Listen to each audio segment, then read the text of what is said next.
Hello everyone, welcome back to Reading Through the Generations. My name is Precious, and this week I'm sharing my answers to the Cozy Autumn book tag. This is an original tag created by Lucy at the Book Bell, and I was tagged by Daniela from Uncommon Reader. And since October is coming to an end, I thought I would share my November pile of possibilities with you as well. So Lucy's first question is, what book always reminds you of the fall? One book that always reminds me of autumn is Tove Jansson's Moomin Valley in November. So it opens with all the friends of Moomins wanting to come and visit as they are having a bit of sadness, with the end of summer. And they figure might as well, go to their house and we'll be happy again. This one is very different from the other books in this series. Jansson wrote this at the time of the passing of her mother, and I think that's why it reminds me of the autumn.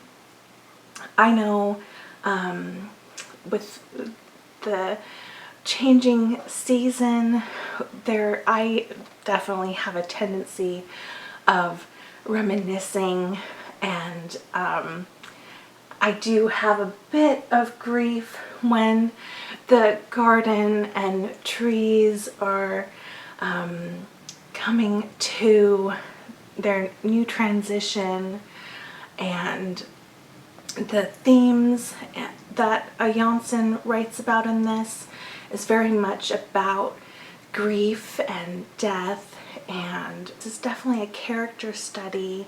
Not much happens, and when they arrive to the Moomin's house, they find it empty apart for some new characters, and so you see them trying to cohabitate, and it's very, very funny, but also there's a lot of depth and heart to this story, and I love to revisit it in the autumn time. The next question is, what is your favorite autumnal book cover? Well, I have one here by Sylvia Townsend Warner. I just love this painting that's on the front cover. It's by Dora M. Batty. I just love the colors and just the flow, like the movement that Dora Batty has captured in this painting. And it's a perfect book to read in the autumn as well. I would say about a woman who's middle-aged and also transitioning into a new phase of life where she's just taking her life by the reins, and for the first time in her life doing what she wants to do instead of others demanding and being demanding of her time and her energy and telling her how she should live her life. And yeah, this is another favorite book of mine. And then another cover that I really love, but I don't own it, is October by Katja Balin, and I love this cover. The cover was done by Angela Harding, who is a favorite artist of mine, and this is actually a linoleum print where it's essentially a stamp.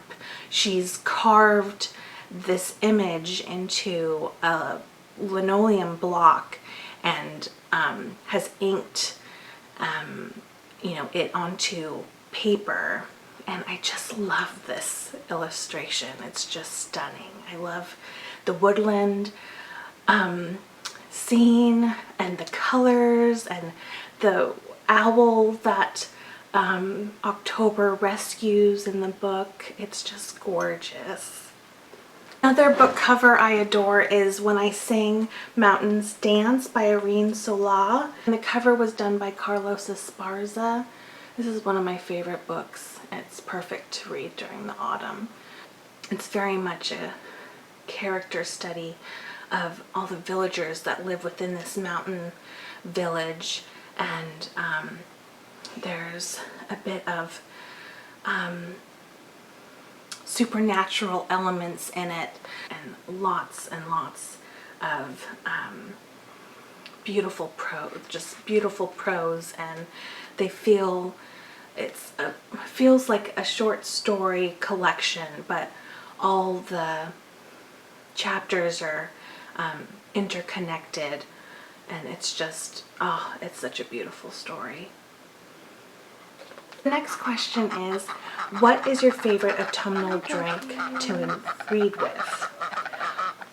In the autumn, I don't tend to steer away from my, I'm very much, a routine sort of person. So I always start the day with a cup of coffee with a splash of oat milk, and then I'll transition throughout the day with, some sort of caffeinated tea. Sometimes I'll switch to herbal tea in the evenings, but once autumn comes around, I do enjoy a cup of hot apple cider.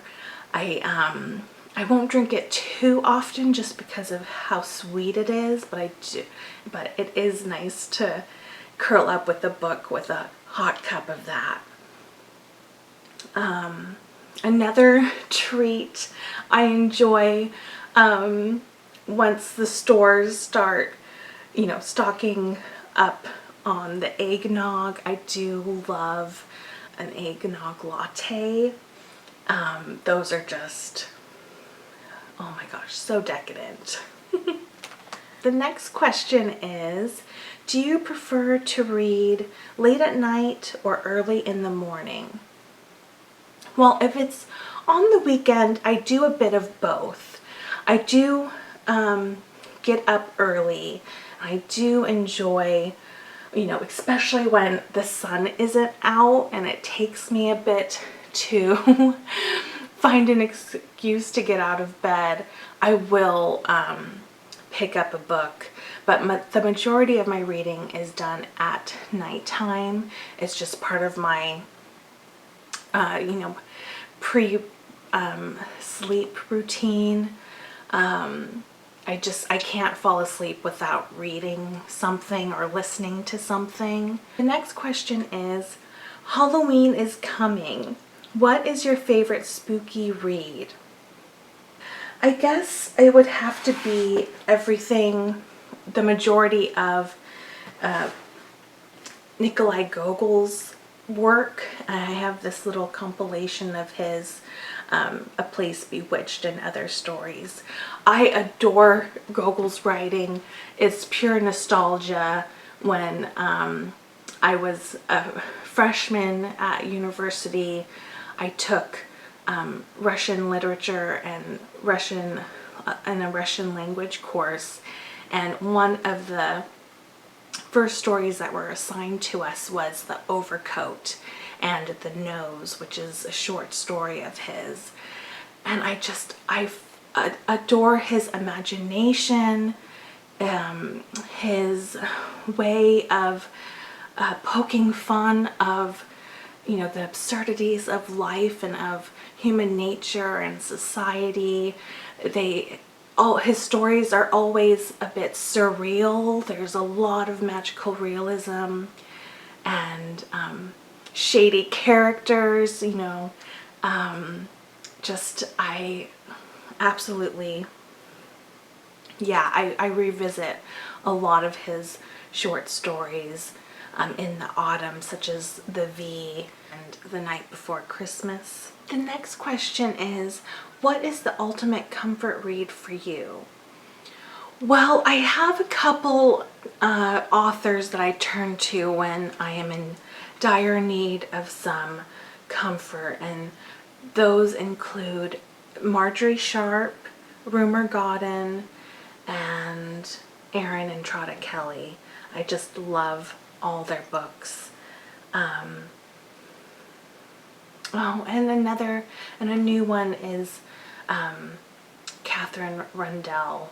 I love her compilation of stories called The Book of Hopes. It's where she reached out to a bunch of different children book authors, middle grade authors, and it's just, let me go grab it for you. Yeah, some authors featured include Joseph Coelho, Sophie Dahl, Karen Millwood Hargrave, Lydia Monks, Mark Haddon. But yeah, it's just a collection of illustrations and little stories and poems. I love this one, Hold On to Hope by Katie Abbey. All tough times end and you will get through every challenge that comes your way, just like you always have before. Hold on to hope. Here's another lovely illustration. Yeah, I love this book. The next question is, what is your favorite autumnal candle to burn whilst reading? I am sensitive to fragrance, so I don't light many candles. I will light non-fragrant ones. I did get a really cool one recently for Banned Books Week. It's by Get Literary, and it's called Burn Candles Not Books. I do like candles. I'm just, sometimes there's scents that give me headaches, and that's not fun when you're trying to read. The next question is, when you're not reading, what is your favorite autumnal activity? Well, when I am alone during the autumn, I will work on Christmas gifts. I love to write, and every year I will compile a little booklet, you know, of my poems, and usually there's a little short story in there, and I send those off. I'm trying to learn how to make, you know, those felted animal ornaments. I just found one that was sea otters. Like but that's, you know, they're holding, and I want to kind of make it so they're holding starfish or like a baby sea otter. So I'm learning how to do that. And when I have friends or family over, we'll always get a puzzle to work on together. I love to bake too, so you can find me concocting some sort of pastry or pie dish for everyone to enjoy. So those are a couple of my favorite hobbies to do. Then we come to the final question, which is, what is on your autumn reading list? So this is going to be where I share with you my pile of possibilities for November. So let me scoot around some things. Let's start with nonfiction, as it is Nonfiction November. So the first one I have here is one by Javier Zamora, who is a local poet here, and this is his memoir, Solito. It's about his incredible journey as a 9-year-old boy fleeing El Salvador to come meet with his parents, who fled years before to the States. And this is going to be absolutely inspiring. And yeah, I'm looking forward to reading it. And then a favorite author of mine is Jamaica Kincaid, and this is one of her memoirs, Among Flowers, A Walk in the Himalaya. And I guess in, oh, does it say when she traveled there? I'm just going to read on what's on the back flap. For Kincaid and 3 botanist friends, Nepal is a paradise, a place where a single day's hike can traverse climate zones from subtropical to alpine, encompassing flora suitable for growing at their homes, from Wales to Vermont. Yet, as she makes clear, there is far more to this foreign world than rhododendrons that grow 30 feet high.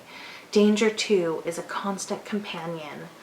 Unpredictable Maoist guerrillas live in these perilous mountains, and when they do appear, as they do more than once, their enigmatic presence lingers long after they have melted back into the landscape. So I don't tend to read a whole lot of travel memoirs, so this one is going to be fascinating. Then I have this one. I was supposed to take an anthropology course, and this was assigned to us, and we never got around to reading it. And it's The Way and the Word, Science and Medicine in Early China and Greece by Geoffrey Lloyd and Nathan Savin. And this one says, two world-renowned scholars compare and contrast the cosmology, science, and medicine of China and Greece between 400 BC and AD 200. In the process, they cast new light not only on these two rich civilizations, but also on the evolving character of science. So, really looking forward to this one. Then, I also have Raising Hair by Chloe Dalton. This won the nonfiction Women's Prize this year. And it says, a moving and fascinating meditation on freedom, trust, loss, and our relationship with the natural world, explored through the story of one woman's unlikely friendship with the wild hare. I think I'm going to fall in love with this one. And then for some fiction, I have The Amazing Adventures of Aaron Broom by A.E. Hotchner. And I don't know what this one is about. It says, 12-year-old Aaron Broom is guarding his father's car, parked across the street from the jewelry store where his father, a traveling watch salesman, has stopped on a call.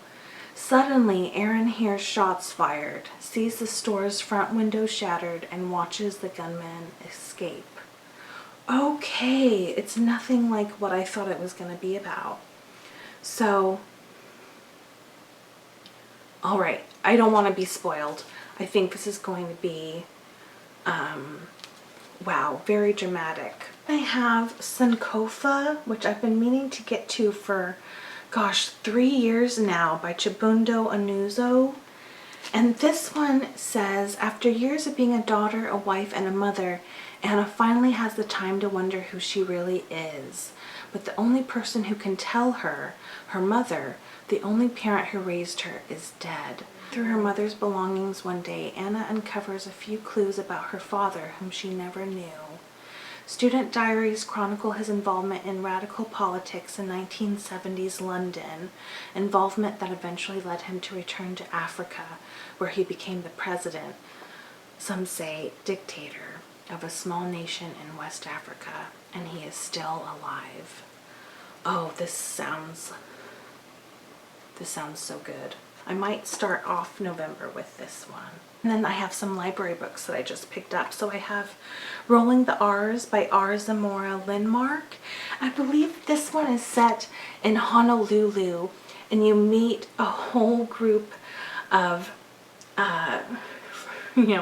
teenagers who are all queer, and it sounds like it's going to be a coming-of-age story. And this is the 20th anniversary edition. And one day I was looking up books by some of my favorite authors, and one is Elaine Castillo, and this turned out to be one of her favorite books, so I'm gonna give this one a try. A new favorite author of mine is Daniel Nayeri. I fell in love with his memoir, Everything Sad is Untrue, and this is, I believe this was his debut. I could be wrong, but it's The Many Assassinations of Samir, the Seller of Dreams. And this one says, the story begins with a young orphan running for his life. Lucky for him, he runs into Samir, a portly huckster whose silver tongue saves the boy. Samir names him Monkey and claims him as his new servant.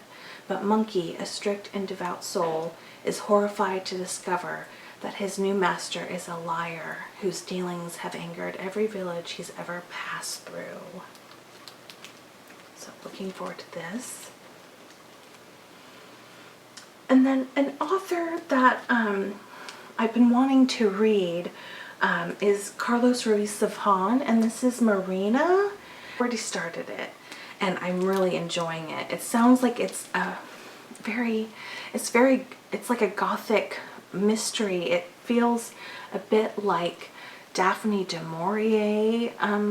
You know, there's similarities with their writing, and that in a boarding school in Barcelona, and the young boy befriends a girl who lives near a old cemetery there, and at every Saturday of the last month, a mysterious woman dressed all in black visits a gravestone and always leaves a red rose.